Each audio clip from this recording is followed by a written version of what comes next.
Hey, what's up, shitheads? I hope you're all ready to see the most interesting content the internet had to offer this week, as always.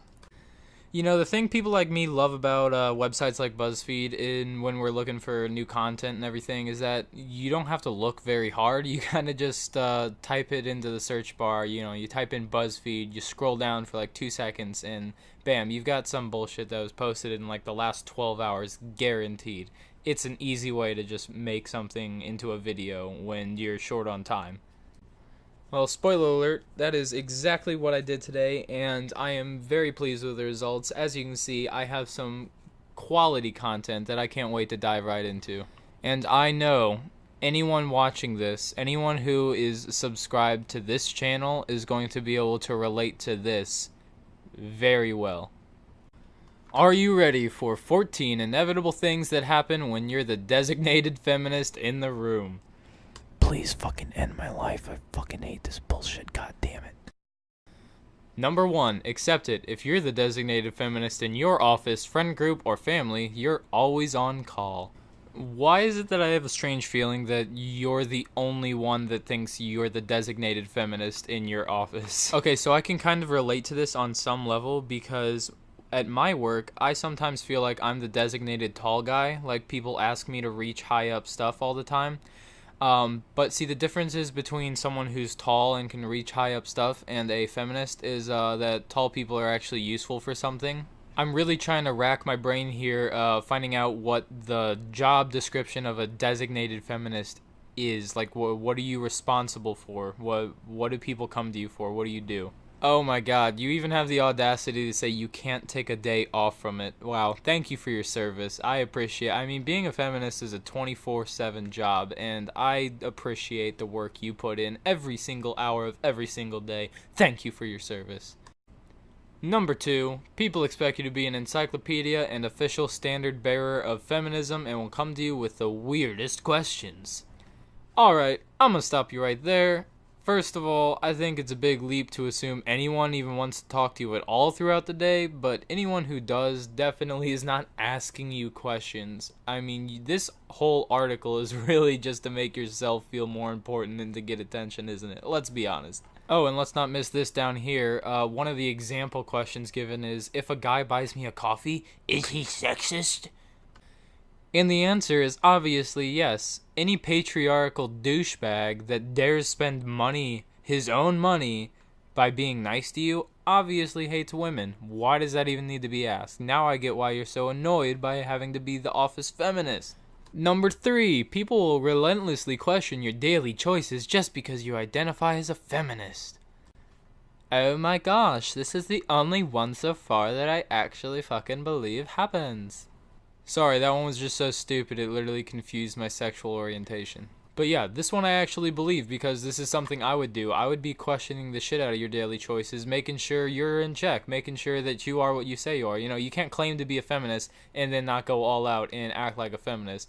I'm gonna be there making sure that you're making the right choices and doing the right feminist thing. Hey, Brenda, this totally isn't like a big deal or anything, but I couldn't help but notice you just let Tom over there buy you a coffee, and, you know, seeing as how he's a male and you're a female, don't you think it's kind of like sexist to let him buy you a coffee? I mean, I just thought you were a feminist, so you wouldn't, let that happen. I mean, I'm not trying to be difficult or anything, but just trying to make sure you're not a lying little fucking bitch and that you're actually a real feminist like you say you are, you lying little sack of shit. Oh, and just for anyone who is wondering, just to clear the air, yes, feminists can enjoy watching rom-coms. Number 4, you're often introduced to new people as the feminist friend, which is both weirdly cool but also annoying. Alright, this one's kind of easy to debunk. Let's not be silly here. No one has ever used the term feminist friend. Let's be honest. You're either my friend or you're a feminist. You can't be both. Number 5, and while you love answering questions and helping to educate people about feminism, some days you just want to chill out and talk about lunch. Okay, see, the problem with this though is all feminists ever want to talk about is lunch. and second lunch, and third lunch, and first dinner, and second dinner, and first dinner, and second dinner, and first dessert, and second dessert. And then the next day they only want to talk about first breakfast, and second breakfast, and third breakfast, and first brunch, and second brunch, and then all the way back to lunch again. See, I like whales when I go to the zoo, but I don't want to talk to one in my office. Can I live? She asks. Shit, I'ma keep it real with you, Chief. If it were up to me, no, you couldn't fucking live. Number 6, but boy, do people love coming to you for relationship advice. I am pretty sure that nobody wants to go to someone who's never been in a relationship for relationship advice. Oh, this is hilarious. Everyone always wants to know what the official feminist take is. Yeah, actually, the official feminist take on relationships, I'm gonna spoil it for y'all. I'm gonna let loose a huge feminist secret here. The official feminist take on relationships is, who needs relationships? Let's go have third lunch, guys.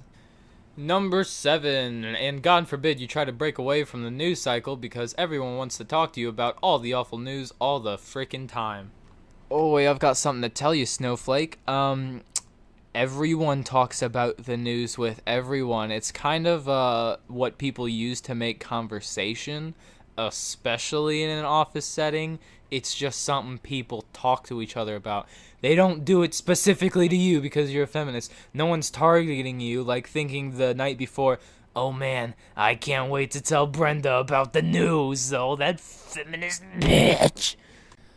Number 8, some of your male colleagues and friends just start getting instinctively defensive around you. Oh, okay, so you are noticing it. You're not totally oblivious. Except you call it getting defensive, while I call it nobody wants to talk to you anymore because you're difficult and annoying. But yeah, I guess even though you're completely delusional about what's going on, I'm glad you can tell that there is something going on. Like, at least you can tell that once you became a feminist, everyone kind of stopped feeling comfortable around you. I'm glad that you're not too delusional to realize that. Number 9, and whenever someone makes a sexist joke in front of you, they immediately pretend to laugh it off. Dude, maybe just don't, okay? Hey, big surprise. Whenever there's a feminist around, no one can have any fun. At all. All fun is sucked out of the room immediately. No jokes, no laughing. Just a completely uncomfortable situation. Kind of like what we just talked about with number 8. And sexist jokes aren't really appropriate for a workplace environment especially, but I mean, we're talking about a feminist here. You can't really take a feminist word for what a sexist joke qualifies as. I mean, to them, anything could be a sexist joke. Actually, that reminds me, I've got a joke you might like. What did the designated feminist of the office say to the man?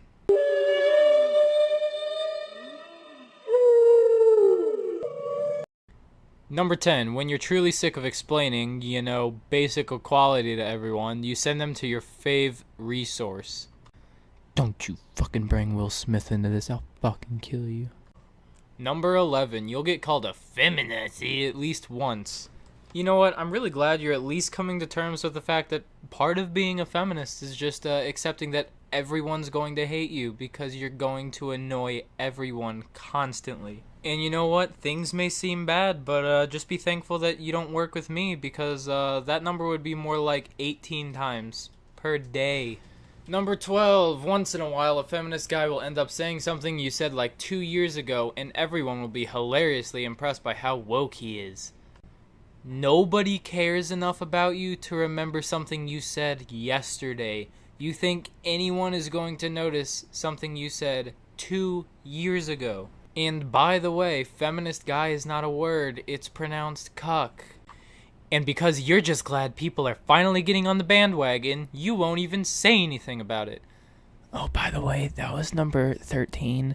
Buzzfeed does this really fucking annoying thing where, like, they make 2 separate points out of something that's actually just 1 point. I guess it's to make their list seem longer or something because they really have nothing to talk about. But yeah, it's really fucking stupid. It doesn't mean you aren't peeved, though. Wow, feminists even get annoyed when men support their cause. That just says a lot about how accepting they are of the other gender. I don't really think they're much about equality all of a sudden. Number 14, and sure, maybe you do end up losing relationships and coming off as uptight, but you know that speaking up for your beliefs is 10,000% worth it. Wow, I'm glad that you made fun of yourself, so I don't even really have to. You actually admit that you've lost multiple relationships because how annoying of a feminist you are. And coming off as uptight doesn't even begin to describe it. When people are literally uncomfortable to be themselves, or I'm sorry, as you call it, people get defensive around you, that doesn't just make you uptight, that makes you a miserable person to be around. That makes people want to avoid you completely. And as for speaking up for your beliefs being 10,000% worth it, if you actually believe in something, worth believing in, then I'd say, yeah, it's worth it. But we can't just make that a general statement because, like Hitler spoke up for his beliefs too, and look how that turned out. If you believe in something fucking stupid, then no, I'm not going to say speaking up for your beliefs is worth it. I'm going to say shut the hell up. Which I think we can go ahead and tell you that your beliefs are not worth it. Alright, so I guess we made it to the end of this article, if you can even call it that. I mean, articles usually have information on them. This is kind of just a page full of bullshit. Alright, well, I hope you guys enjoyed the video. Don't forget to like, comment, what is the other thing? Subscribe. If you're like about to get up and go take a shit, hit replay on the video so while you're doing your business, the video plays again and I get an extra free view. The usual stuff. I mean, you guys have heard this 1,000 times. But yeah, thank you all for watching and see you next week.